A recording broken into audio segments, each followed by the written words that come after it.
हमारे दूसरे मेहमान हमारे साथ जो मौजूद हैं उनका ताल्लुक सूबाई यूथ असम्बली की ग्रीन पार्टी से है। तालीमी काबिलियत इनकी है MSc बायोलॉजी। इनका नाम है कैसर जमान। अस्सलाम वालेकुम कैसर। वालेकुम अस्सलाम।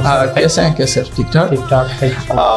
पहले आते हैं ज़रा आप दोनों से मेरा सवाल होगा, लेकिन पहले मैं राय जानना चाहूँगा यहिया अमीन की। जिस तरह शो के आगाज़ में हमने कहा कि 64% आबादी जो है वो ASP रज़ा तनवीर सूबाई यूथ असम्बली खैबर पख्तूनख्वा के मुंतखब वज़ीर आला रहे हैं। उन्होंने बड़ा अच्छा पैगाम दिया यहिया अमीन और कैसर ज़मान को। कैसर ज़मान, इनके पैगाम से आपने कौन सी ऐसी बातें जो है वो ज़हन नशीन कर ली कि इंशाल्लाह उस पर आगे चल के काम करेंगे? जी सर, रज़ा भाई के एक्सपीरियंस से काफ़ी कुछ बातें सीखने को मिली है। सबसे बड़ी बात ये कि जब कभी आप आगे जाना चाहते हैं तो आपके लिए एक बेहतरीन प्लेटफॉर्म की ज़रूरत होती है, और मेरे ख्याल में वो बेहतरीन प्लेटफॉर्म प्रोविंशियल यूथ असम्बली है जो इस पे प्रैक्टिकल काम कर रही है कि नौजवानों को किस तरह आगे लाना है, किस तरह इनकी सोच मुस्बित सोच में तब्दील करनी है। और मेरे ख्याल में इन जो सीनियर्स हैं हमारे, इनको जब हम कामयाब देखते हैं तो फिर हम सोचते हैं कि वाकई हमने एक अच्छी जगह सेलेक्ट की है और इंशाल्लाह फ्यूचर में हम भी अपने जूनियर्स के लिए कुछ ना कुछ। यही अमीन, रज़ा तनवीर इस वक्त महकमा पुलिस के एक आला ओहदे पर फाइज। सबसे अहम मसला आपके ख्याल में सबसे पहले जो मसला आता है तो वो ये आता है, कैसर ज़मान से भी ज़रा पूछते हैं। कैसर ज़मान, आप बताएं कैसर ज़मान के मुताबिक सबसे जो वेरी फर्स्ट जो इशू आपको मतलब सामने आते हैं यूथ रिलेटेड, जिस तरह यही यानी कैरियर काउंसलिंग की बात की, क्या ऐसा मसला है जो सबसे पहले देखते हैं आप और उस पर सबसे पहले काम करना चाहते हैं? Thank you so much sir, आपकी और आपकी टीम का बहुत बहुत शुक्रिया कि वो यूथ डेवलपमेंट पे इतना काम कर रही है। सर, आपने शुरू में बताया कि प्रोविंशियल यूथ असम्बली एक इदारा है जो नौजवानों की तरबियत कर रहा है। तो अगर नौजवान जो आज आपके सामने बैठे हैं और हम इस काबिल हो गए हैं कि बात कर सकते हैं, नौजवानों के मसाइल आपके सामने ला सकते हैं, तो असल में ये प्रोविंशियल यूथ असम्बली के कारनामे हैं। अब आपने बात की मसाइल की, तो मसाइल तो बहुत ज़्यादा है, लेकिन यूथ के जो मसाइल होते हैं वो डोमिनेंट होते हैं, इसलिए कि किसी भी मुल्क की तरक्की में जो मेन किरदार होता है वो यूथ का होता है। अब यूथ को यूटिलाइज़ ऐसे तरीके से किया जाए कि वो मुल्क के मुस्तकबिल में, मुल्क के मौजूदा हालात में अपना मुस्बित किरदार अदा करे।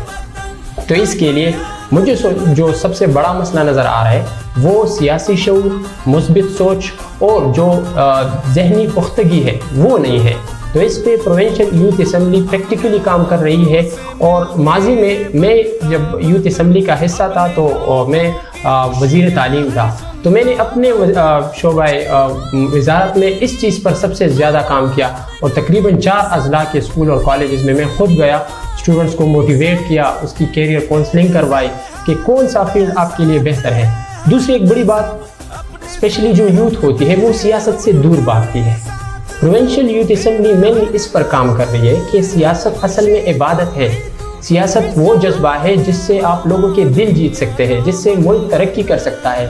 लेकिन अगर यही तालीम याफ्ता यूथ ये बाशऊर हो के असम्बलियों में जाएगी, तब फिर आप देखेंगे कि तब हकीकी तब्दीली आएगी। कैसर ज़मान, आपने भी काउंसलिंग की वही बात की जिस तरह यही।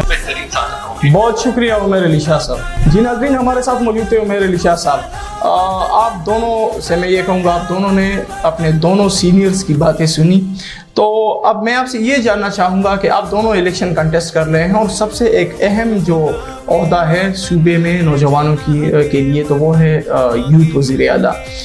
आप दोनों मुझे ये बताएं कि आप ऐसे कौन से 4 बातें सामने ला रहे हैं, या 4 मसाइल, या कोई 4 ऐसे पॉइंट्स जिन पे नौजवानों के लिए अभी तक या तो काम नहीं हुआ, या अगर काम हुआ है तो उस तरह से नहीं हुआ कि फ्रूटफुल रिजल्ट उससे निकले। तो वो 4 से 5 पॉइंट आप दोनों शेयर करेंगे। सबसे पहले मैं कैसर ज़मान से दरख्वास्त करूँगा आप शेयर करें। सबसे पहले उमर भाई का बहुत बहुत शुक्रिया, और हम वो खुशकिस्मत हैं जिन्होंने प्रैक्टिकली उमर भाई के साथ काम किया और इनके एक्सपीरियंस से काफ़ी इस्तिफ़ादा हासिल किया। मेरे जो फ्यूचर प्लान है उसमें 2-3 चीज़ बड़ी है वो मैं आपके साथ शेयर करता हूँ। सबसे जो बड़ा पॉइंट है जो आजकल मैं महसूस कर रहा हूँ वो है 5th जनरेशन वॉर। यूथ को डिवेल्यू किया जा रहा है, सोशल मीडिया पे यूथ को दूसरे तरीके से मोबिलाइज किया जा रहा है। तो मेरी अगर हुकूमत बनेगी तो उसमें एक कैंपेन ओवरऑल सेशन में होगा और उसका नाम होगा हमसे है पाकिस्तान। اس کمپین میں ہم 64% یوتھ کو موبلائز کریں گے. اس میں کانفرنسز ہوگی, اس میں میٹنگز ہوں گے, اس میں ٹریننگز ہوں گے, اور ان میں ہم ان آفیسرس کو بلائیں گے جو کہ ڈفرینٹ فیلڈ میں اپنا تجربہ رکھتے ہیں اور جنہوں نے پاکستان کا نام روشن کیا. سب سے بڑا میرا کمپین یہی ہوگا. دوسرا جو بڑا میرا کمپین ہوگا وہ ایجوکیشن ہوگا. جو میں محسوس کر رہا ہوں, جب میں وزیر اعلیٰ تھا تب بھی میں نے اس پہ وزیر تعلیم تھا تب بھی میں نے اس پہ کافی کام کیا, لیکن میری اگر حکومت آئے گی تو میں ایک کمیٹی بناؤں گا جن میں ہمارے وہ یوتھ شامل ہوں گے جو ایجوکیٹڈ ہے, ہائیلی ایجوکیٹڈ ہے. وہ ایجوکیشنسٹ کے پاس جائیں گے اور وہ ایک پالیسی بنائیں گے کہ جس طرح یکساں نظام تعلیم کا قرارداد بار بار ہم صوبائی یوتھ اسمبلی میں پیش کر چکے ہیں, اس کو پریکٹیکل شکل ہم دیں گے. تھرڈ جو بڑی میری ہیلتھ وہ ہوگی پریورٹی ہوگی, اس میں آج کل 2 چیزیں بہت زیادہ ہیں. ایک جو آئس کا نشہ ہے جو کہ یوتھ میں ڈیولپ ہو رہا ہے, تو اس حوالے سے ہم اویئرنیس سیشن کریں گے, ڈفرینٹ ڈاکٹرس کو بلائیں گے اور یوتھ کو گائیڈ کریں گے کہ یہ ان کے لیے اچھا نہیں ہے اور ان کی زندگی خراب ہو سکتی ہے.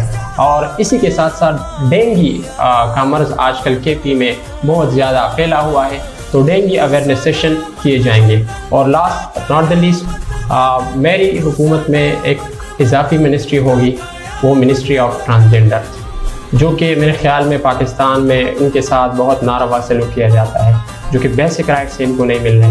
تو میرے کیبنٹ میں انشاءاللہ منسٹری آف بہت زبردست ٹرانسجینڈر ہوگی اور ان کی جو منسٹر ہوگی. امید ہے آپ اپنے پوائنٹس پہ کام کریں گے جب آپ کو موقع ملا. یہی امین کی طرف آتے ہیں. یہی امین جی.